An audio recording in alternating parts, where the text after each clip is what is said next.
Okyalaba okwanjula n'embaga.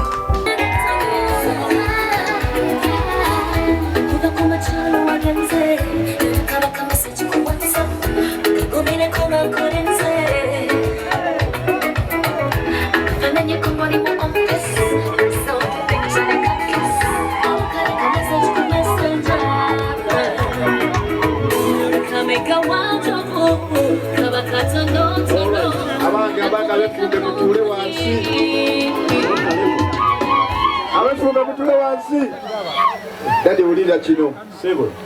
Kasarachi. Atogo ndengo mutayimbwa. Ngowe. Omwana ona ayina ekyejo. Bala.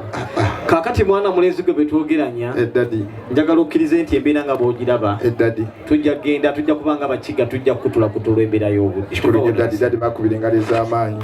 Mwanyina omulungi akamasikiri kano kagende eri awole mwanyina omulungi.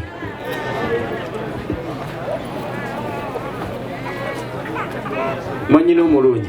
Wanji baba. Assalamu alaykum wa rahmatullahi wa barakatuh. Wa alaykum salaam wa rahmatullahi wa barakatuh. Package ki gy'otukubye eyo? Wanji. Baba. Wanji. Esanyu. Oyo yani mwana wo moyo wani mwanyinaze. Omwami wa fono Ibrahim. Kulwani. Kulwa Madiina, kulwa Nabasirye Madiina. Mukibiri mu ngalo z'oli ez'amaanyi. Mwana ulezi puliteko side eyo nga mukunga muli bazzukulu ba Walusi. Dadi. Naffe eno side ye nate tuli bazzukulu ba bandugo wanewa. Kati wamu n'ensonga eyo. Mwanyina ze wandeetera ebbaluwa eyo omwana namukuweereza omunteekerateekera bulungi. Namuteeka bulungi baba. Ogenda kukola bw'oti kati ddayo omundeetera obudde nga bukyali misana. Aliriza mukole waffe. Umutima gwange mulimu ekipira. Nawuliranga buwulizi. Ng'emikwano kinyuma tunava enyuma. Akalulu ka Madiina kaliwa.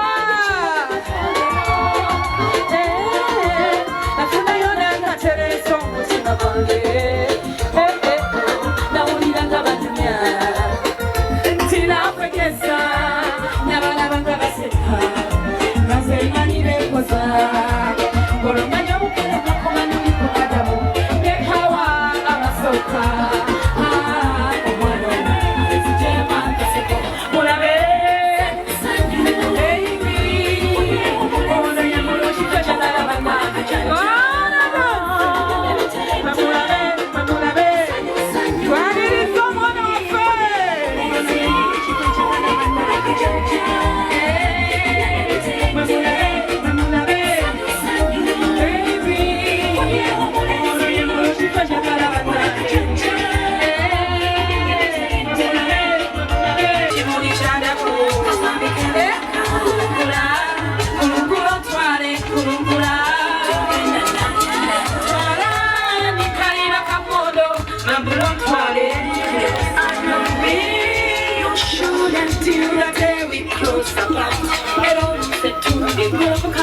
Nekuba mwakafananyi akaserako wakatali wembaka mwenalisekale onyumidde mukasita kabbeeyi omukwano goga mungi kulubana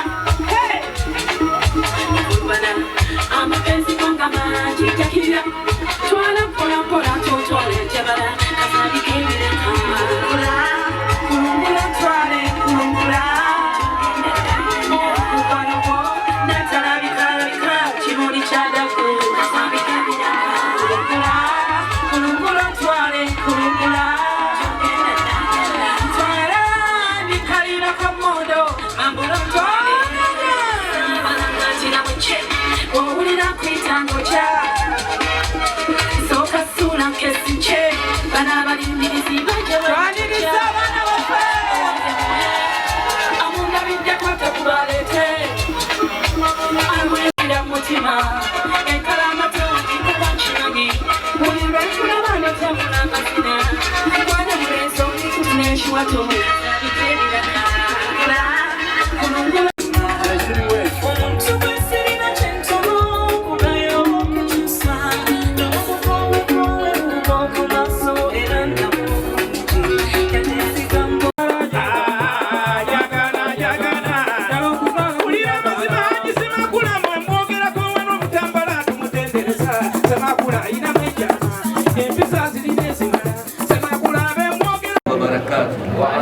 Salamu warahmatullahi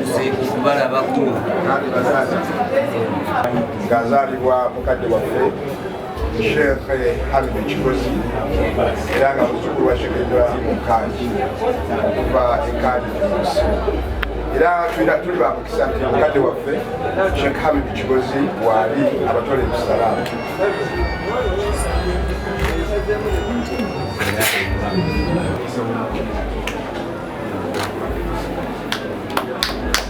Bakiriza n'ebya maama nabyo bimubeera ddala ddadi nsaba ntuuze tutakolesa nzustrova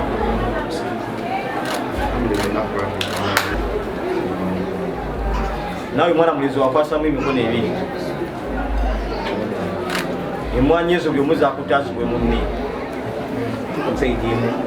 soko buli omwazi okazeko emukono ogwa ddyo kakati mwana mulinzi wa taata emwanyi ziri ne taata omwana mulinzi nomwe emwanyi ezo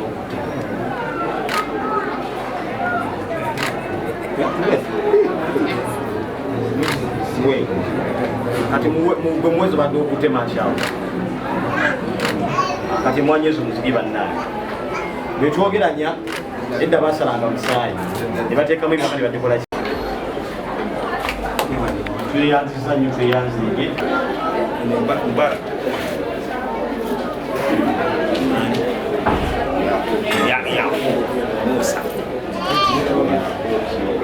Ibrahim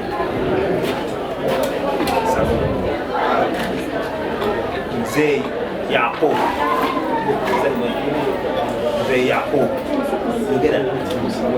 Mzee Yaqub Saba Mzee Mugatte n'omwana wo Madiina linani Nabasirye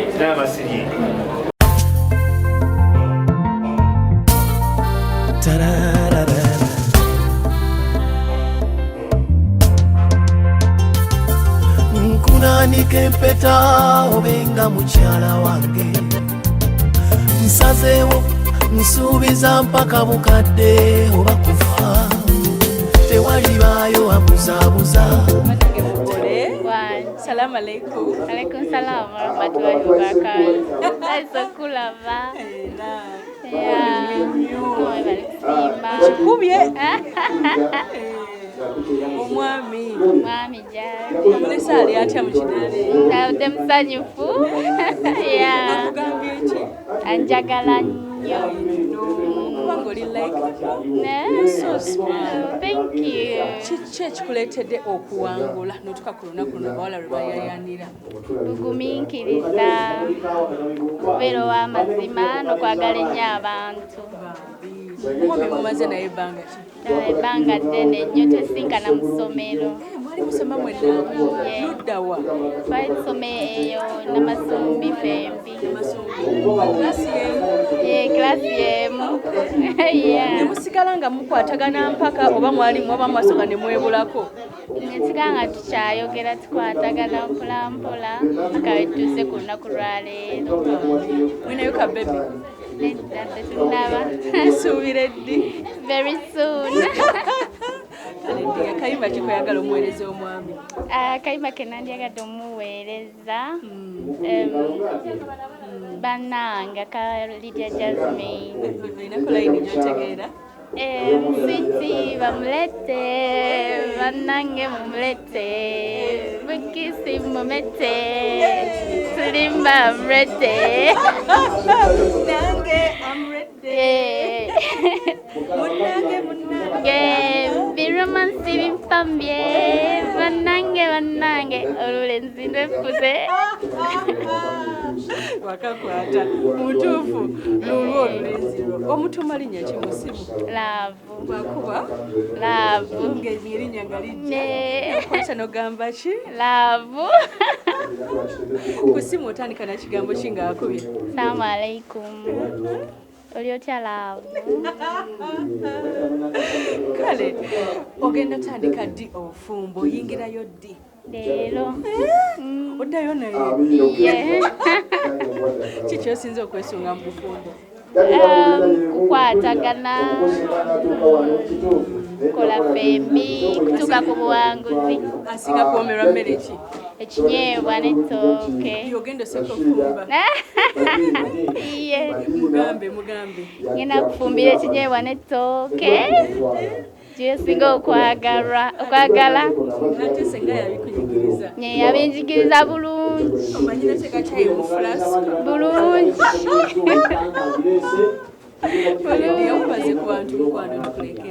Njasookera ddala okwebaza maama wange ne baganda bange ne tata wange bambi mwebale nnyo buli kimu kye munkoledde nokulaba nti emikolo giyimirawo bulungi emikolo gyange bambi mwebale nnyo mwebale ddala nebazaako Aunty Jane okuva Manchester bambi thank you very much ne buli kinoomu yenna jjajja wange mikwano gyange mami Zakia bambi thank you very much buli omu bambi neyanza nnyo neyanzenge nensembayo kwebaza omwami wange obutanswaza n'atuukiriza najja mwagala nnyo Kale ddiya biweddeyo byagala okwogera byonna wanje biweddeyo byonna iye kale ddiya katukuleke mukwano yatuutuuse webale kutuuka ku buwanguzi nawe weebale kujja kale ddiya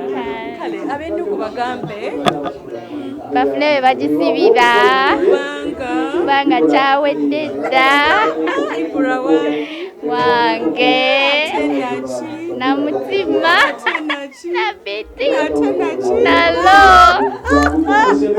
mukwano gwange omulungi kwebale kubeera ng'oli mukulaba Delta TV tukole tukwagala nnyo era nga ndi wano nga nayambaziddwa Sharita's Bridal World bategeka omukolo gwonna ku lunaku lumu tulina gawunsi Changing Graces Gomesi n'essomero ly'abaana abasoma eby'enviiri mu kaseera kano nine mami eyazaala omugole waffe naye mbadde nga mbuba mami ye mugole ati naye muto anyirira alabika bulungi si byotya bulungi maama webale kunyirira n'ekiramuso ekisinga obulungi assalamu alaikum.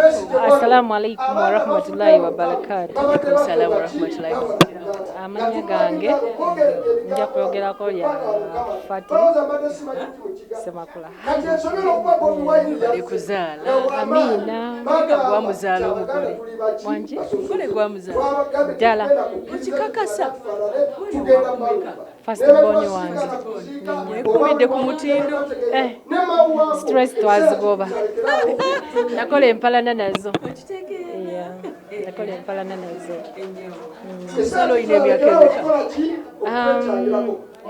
siyinza kuga nti nkyajjuka naye nga kyenzijukira ngenda kyogera nafumbirwa nina 14 ebyedda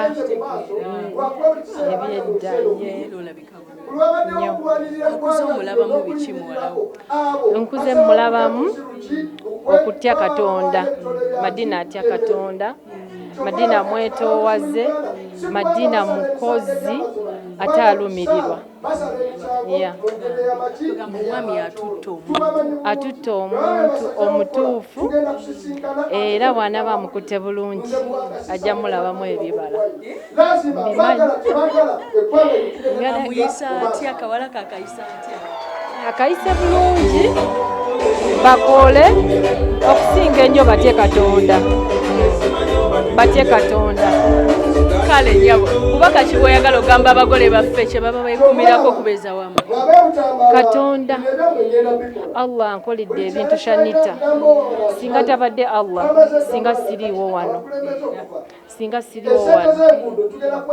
buli kintu kyonna kyenfuna ekinkosa buli kintu kyonna kyenfuna ekinkyankalanya nsooka kuloopa wa Allah ate nekitereera ate mu bwangu wallahi mu bwangu nekitereera